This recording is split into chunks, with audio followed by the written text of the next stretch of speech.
नमस्कार दोस्तों, स्वागत है आपका मेरे इस यूट्यूब चैनल हम लोग में। और इससे पहले मैं आगे बढ़ूँ, आप सबसे अनुरोध है कि आप मेरा चैनल सब्सक्राइब कर दीजिए, साथ में वो बेल आइकन भी दबा दीजिए ताकि मेरी बातचीत के आपको नोटिफिकेशन मिलता रहे। आज मैं बात करूंगा राहुल गांधी की और फिर उनको कंपेयर करूंगा प्रधानमंत्री नरेंद्र मोदी से। हालांकि दोनों कंपेरेबल नहीं है, दोनों एक अलग प्लेनेट पर, अलग प्लेन पर है। फिर भी मैं कोशिश करूंगा कि दोनों के व्यवहार को किस तरह से आप कंपेयर कर सकते हैं। तो सबसे पहले तो अभी राहुल गांधी कुछ मलेशिया या कहीं विजिट करके आए थे और बैंकॉक वगैरह कहीं जाके आए थे, और उसके बाद सीधे वो पंजाब में पहुंच गए, जहां पर हालांकि जहाँ पर बाढ़ आई हुई थी। ऐसे आप देखा जाए तो बाढ़ देश के कई इलाकों में आई है, लेकिन पंजाब ही राहुल गांधी ने क्यों चुना? क्योंकि वहां पर अगले साल एक साल के भीतर अंदर चुनाव होने वाले हैं, और वहां पर वो एक ऐसा प्रदेश है जहाँ पे कांग्रेस पावर में आ सकती है, और वहां पे फिलहाल में आम आदमी पार्टी की सरकार है। तो उसको एक तरह से टक्कर देने और उसको कुछ बदनाम करने के लिए उनकी कोशिश थी कि वो वहां पर गए। वहां पर वो तूर एक जगह है, वहां पर विजिट करना चाहते थे, जो कि एक बॉर्डर स्टेट था। और वहां पर उनको पुलिस अधिकारियों ने रोका कि हम आपको सिक्योरिटी रीजंस की वजह से वहां पे नहीं जाने देते हैं, क्योंकि आप कुछ बाढ़ टूटी हुई है वगैरह। उनको डिस्कशन हुआ था जिसमें राहुल गांधी ने उनसे बहसबाजी की। और फिर वो ही अपने उन्होंने जताया कि मैं लीडर ऑफ अपोजिशन हूँ। ये बहुत दुख की बात है कि हर बात उनको बताना पड़ता है, और वो भी एक जूनियर पुलिस ऑफिसर्स को भी उनको बताना पड़ा कि मैं लीडर ऑफ ऑपोजिशन हूँ, और आप मेरे को देश में ही सुरक्षा नहीं दे सकते तो बाहर कैसे देंगे? सवाल यह है कि जो सुरक्षा प्रदान की जाती है वो किसी खतरे से, जान को जो खतरा होता है किसी बाहरी शक्तियों के द्वारा या किसी व्यक्तियों के द्वारा, वो जो सुरक्षा प्रदान की जाती है वो किसी नेचुरल कैलेमिटी के अगेंस्ट में नहीं की जाती है। और यहाँ पर नेचुरली जो पुलिस वाले कह रहे थे कि वहां की स्थिति ऐसी नहीं है कि आप चाहे तो आपकी जान को खतरा हो सकता है because of the condition there. लेकिन उन पर अड़े रहे राहुल गांधी, यहाँ तक कि जो उनके साथ में पंजाब कांग्रेस के अध्यक्ष थे अमरिंदर सिंह, वो भी थे। वो सब पंजाबी हिंदी और वो चल रहा है। तो चलिए पहले ये सुनिए डिस्कशन।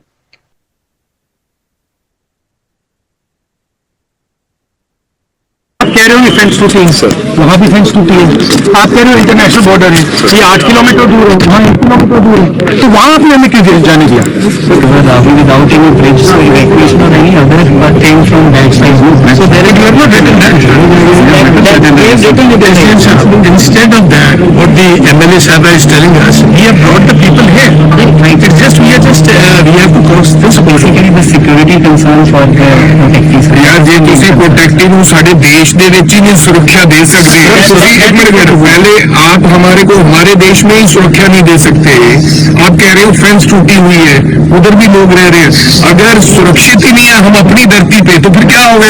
सुरक्षित रखना चाहते हैं इसलिए तो साथ में मतलब ये इंडिया आप दूसरा इंडिया सर, इंडिया में आप बता रहे हो मुझे। सर रिक्वेस्ट ये है, अगर वहाँ पे कोई जो इश्यूज है अगर हम आपके, तो आप मुझे कह रहे हो कि हिंदुस्तान की टेरिटरी पे आप मुझे सुरक्षित नहीं रख सकते। सर रख सकते हैं, यही कह रहे हो, यही कह रहे हो। We are always ready to protect. Sir. But you are saying that is India, that you cannot protect India. But that area is different. Sir. So we have what it is our India. Sir, it is India, sir. Then how is it different? Sir, the terrain is different, sir. How is it? We have to tell each and every aspect of security, sir. That is definitely Indian territory में leader of opposition cannot go, sir, because Punjab police cannot protect him. No, sir. It is not. Punjab police is always ready to protect, sir. We are always there, sir.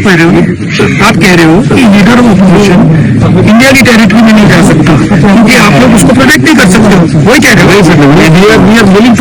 हो। तो देखिए किस तरह एक मोहल्ले या गली लेवल के लीडर की तरह राहुल गांधी पुलिस से बात कर रहे हैं। ऐसा तो हम जब कॉलेज में थे और कॉलेज में स्ट्राइक हुआ करती थी तब भी इस तरह से हम बात नहीं करते थे। कुछ सम्मान तो पुलिस को अवश्य देते थे। राहुल गांधी को ये स्पष्ट रूप से जानना चाहिए। और दूसरी बात यह है कि वहां पर कोई क्राउड वगैरह भी नहीं थी, तो उनका बहस करने से उनको कोई पॉलिटिकल गेन भी नहीं होने वाला था। खुद उन्होंने पुलिस कर्मियों के सामने अपनी इज्जत को लोअर किया। अब मैं आपको एक प्रधानमंत्री का 2020 का वीडियो सुनवाता हूँ, जो कि उन्होंने एक पुलिस एकेडमी में ट्रेनिंग के बाद में एक तरह से कन्वोकेशन लेक्चर होता है, ऐसा कुछ दिया था उसमें। नया नया मुख्यमंत्री बना तो ये जो आपको ट्रेनिंग दे रहे हैं ना अतुल, वो उस समय मुझे ट्रेनिंग दे रहे थे और मैं उनके अंडर में ट्रेन हुआ हूं, क्योंकि वो मेरे सिक्योरिटी इंचार्ज थे, सीएम सिक्योरिटी के। तो एक दिन क्या हुआ, मुझे ये पुलिस तामझाम मुझे मेंटली मैं फिट नहीं होता हूँ, मुझे बड़ा अटपटा लगता है, लेकिन मजबूरन मुझे उसमें रहना पड़ता था। और कभी कभी मैं कानून नियम तोड़ के कार से उतर जाता था, भीड़ में है तो लोगों से हाथ मिला लेता था। तो एक दिन ये अतुल करवल ने मेरे से टाइम लिया, मेरी चैम्बर में मिलने आए, शायद उनको याद है कि नहीं मुझे मालूम नहीं है, और उन्होंने अपनी नाराजगी मुझे प्रकट की। काफी जूनियर थे वो, मैं आज से 20 साल पहले की बात कर रहा हूं। उन्होंने अपने मुख्यमंत्री के सामने आंख में आंख मिला करके अपनी नाराजगी व्यक्त की। उन्होंने कहा, साहब आप ऐसे नहीं जा सकते, कार में से आप अपनी मर्जी से नहीं उतर सकते, आप ऐसे भीड़ में नहीं जा सकते। मैंने कहा, मेरी जिंदगी के तुम मालिक हो क्या तुम तय करोगे क्या मुझे क्या करना क्या नहीं? वो जरा भी हिले नहीं, मैं उसके सामने बोल रहा हूं आज, वो जरा भी हिले नहीं, डिगे नहीं। उन्होंने मुझे साहब कहा, साहब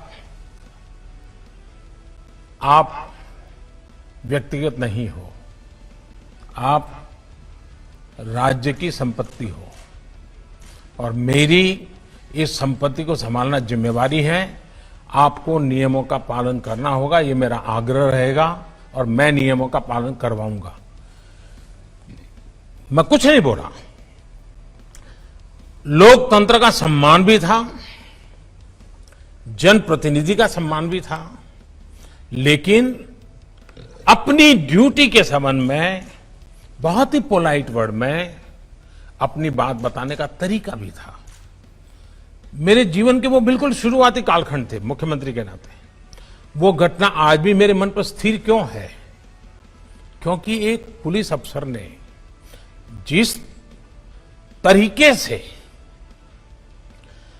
और जिस दृढ़ता से और लोकतंत्र में जनप्रतिनिधि के महत्व को समझते हुए बात रखी थी, मैं मानता हूं हर पुलिस का जवान ये काम कर सकता है, हर कोई कर सकता है। में किस तरह से उन्होंने बताया कि एक पुलिस अधिकारी अतुल जो थे, उन्होंने किस तरह से उनको स्पष्ट रूप से रोका और इंस्ट्रक्शंस दी।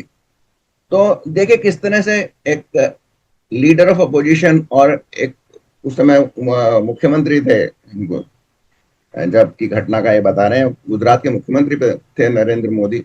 तो किस तरह से एक सौम्य और व्यवहार किया जाता है और किस तरह से एक एरोगेंस, यानी ये एक बार राहुल गांधी ने फिर प्रूव कर दिया कि वो एक एरोगेंट है, डायनेस्टिक एरोगेंस उसमें है, और उनका वो एक सोने चांदी के चम्मच के साथ पैदा हुए हैं और उनका अधिकार है कि वो कुछ भी कहे, कहीं भी जाए। जबकि प्रधानमंत्री जो कि डाउन एक नीचे स्तर से उठ के ऊपर आए हैं, और उनका किस तरह से सौम्य व्यवहार उस पुलिस अधिकारी के बाद में था, और उन्होंने किस तरह से उसको एक्नॉलेज किया उससे करीब 20 साल बाद। तो ये कॉन्ट्रास्ट आपको इन दोनों वीडियो में दिखेंगी। तो आप कमेंट कीजिए कि क्या है आपकी रिएक्शन इस पे। तो बस आज के इस वीडियो में इतना ही। बहुत बहुत धन्यवाद यहाँ तक बने रहने के लिए। जय हिंद, वंदे मातरम।